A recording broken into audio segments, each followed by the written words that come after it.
Bismillahirrahmanirrahim. Hari ini Ustaz nak kongsi dengan kamu berkaitan tajuk yang ketujuh, pengajian Al-Quran, Nur dan Hidayah.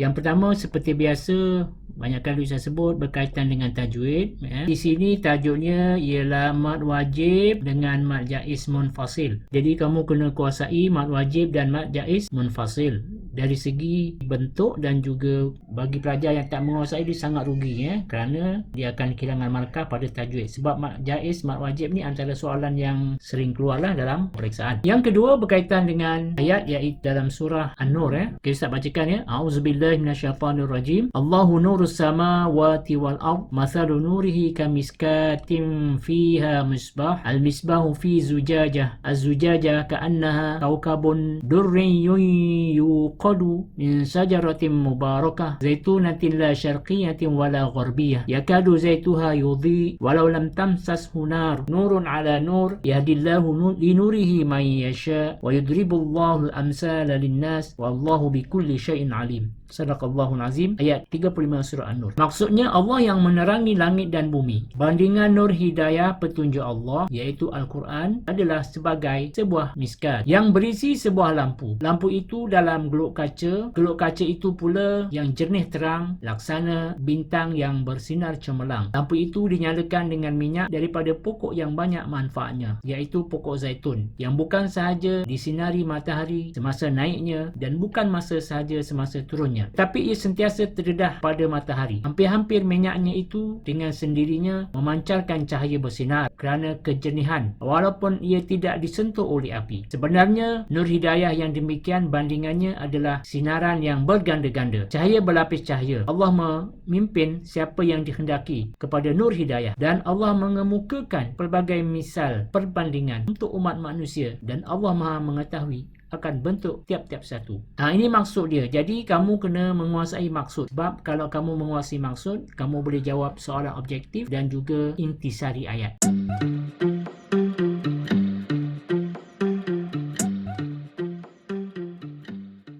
Kita tengok intisari Allah membuat perbandingan hidayah dikurniakan kepada manusia seperti lampu yang berada dalam bekas kaca. Cahayanya memancar menerangi setiap sudut dengan penuh kegemilapan. Itu intisari ayat. Di sini maknanya hidayah Allah itu seperti lampu. Kita masuk sebuah bilik gelap, tak nampak apa-apa kan. Jadi kita buka lampu, kita dapat melihat apa yang ada dalam bilik tersebut.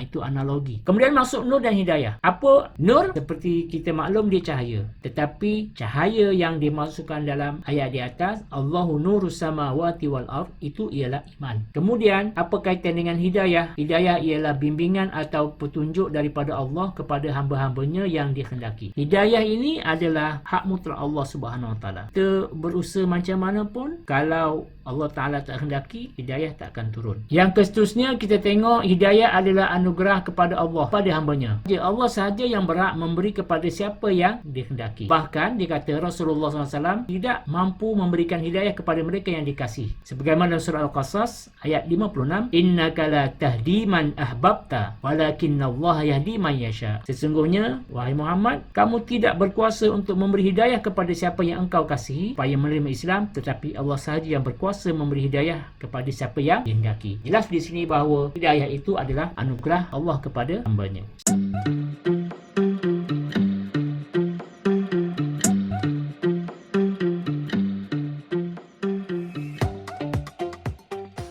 Seterusnya ialah sebab manusia perlukan hidayah Allah. Kenapa manusia perlukan hidayah Allah? Yang pertama, membebaskan daripada kejahilan dan kesesatan. Kita kena cari hidayah walaupun itu adalah hak Allah, kerana dengan sebab hidayah itu dapat membebaskan kita daripada kejahilan kesesatan. Kalau kita nak melihat sesuatu dalam bilik yang gelap, kita tidak boleh mencari satu itu dengan meraba-raba sahaja. Kita mesti ada lampu. Jadi lampu itu mesti kita cari. Yang kedua, memandu manusia ke jalan yang benar dan diridai Allah. Kerana dengan sebab hidayah itu, maka kita dapat melihat ataupun mengikuti perkara-perkara yang diridai Allah. Yang ketiga, mendapat kebahagiaan dunia dan akhirat. Rahmat daripada daripada Allah Ta'ala. Okey, peringkat hidayah. Yang pertama, hidayah al-gharizi. Dalam bentuk naluri semula jadi sejak manusia dilahirkan. Contoh, bayi akan menangis apabila lapar tanpa perlu ditunjuk ajar oleh sesiapa. Ini yang dikatakan hidayah Allah, antara hidayah. Okey, yang kedua, hidayah hawas, panca indera. Melalui panca indera, manusia dapat mengenal dan membezakan sesuatu. Contohnya, melalui pendengaran, anak dapat mengenal suara ibu bapanya. Yang ketiga ialah hidayah al-aqlu. Hidayah akal, iaitu dengan akal manusia mampu berfikir dan dapat menentukan gerak-geri secara rasional. Hidayah ini membezakan manusia daripada makhluk yang lain. Sebagai contoh, kita pergi ke pasar raya, kita takkan ambil barang tanpa kita beli. Sebab itu adalah hidayah akal. Rasional yang kita terima bahawa dilarang mengambil barang tanpa hak. Yang keempat, hidayatuddin. Hidayah agama adalah kurniaan Allah kepada hambanya yang boleh membezakan antara hak dengan batil. Okey, kita tak berani meninggalkan puasa kerana itu adalah larangan Allah Ta'ala. Itu hidayah din. Dan yang kelima ialah hidayah taufiq. Paling tinggi di kurniaan Allah Ta'ala, orang yang mendapat hidayah ini akan beriman dan bertakwa kepada Allah dan akan menjalani hidup dan tenang dengan hidayah